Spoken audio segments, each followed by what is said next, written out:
Joining me now is retired CIA operations officer Charles Sam Faddis. Sam, thanks for being here. Great to be here. Thank you. It's good to see you again. All right, this extreme vetting, as Trump calls it, it's an ideology test essentially for immigrants. Do you consider this to be a softening of his religious ban that he proposed for Muslim immigrants several months ago? Well, I think it's an evolution. I think it's common sense. I think the vetting that we do now is insufficient, and I think it is documented fact that our adversaries like ISIS are using refugee channels to get operatives into Western Europe and the United States. They've told us that. So I think it is very prudent to enhance our procedures. Right, and Donald Trump's been comparing this policy to the policy that we used under the Cold War, where we screened immigrants for communism to make sure that no communists were coming in with destructive ideology in order to destroy our nation. I personally think it's a pretty smart strategy of his to go ahead and compare it to a historical precedent, because then that belays all the arguments that are going to be made against him, particularly by Hillary Clinton and her crowd, that this is new, that this is unconstitutional, that it is unprecedented. Right. I spent 30 years in the intelligence community. I can guarantee you that I have been vetted regarding ideological issues. I have no idea how many times. It is a standard process that we've done when faced with ideological adversaries. It's prudent. Whether this president wants to admit it or not, we are in a war with an ideological opponent.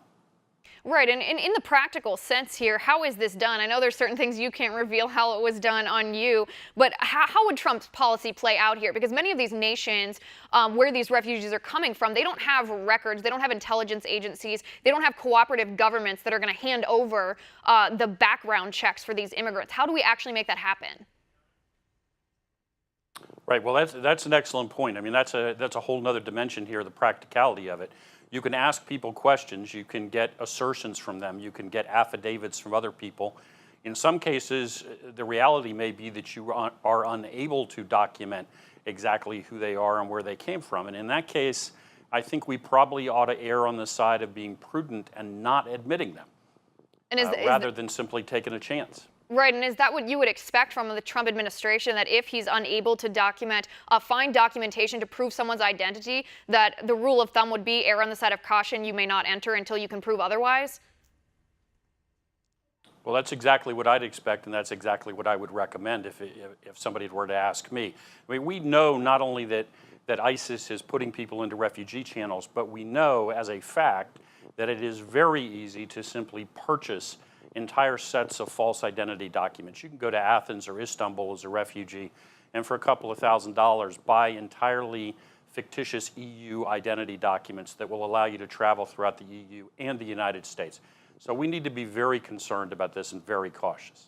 Right, and Sam, Hillary Clinton says after Trump gave this speech, she says that Trump's plan is a, quote, secret, how he's going to defeat ISIS. I certainly don't see that. I listened to the speech myself, read analysis of it. It seems that he details it quite well, but it also seems a bit hypocritical, because Hillary's the one that says that sending U.S. troops to the ground to fight ISIS is off the table, which seems to be going past transparency to naivete, because if you give information like that to your enemy, they're going to construct their strategy to be able to defeat you.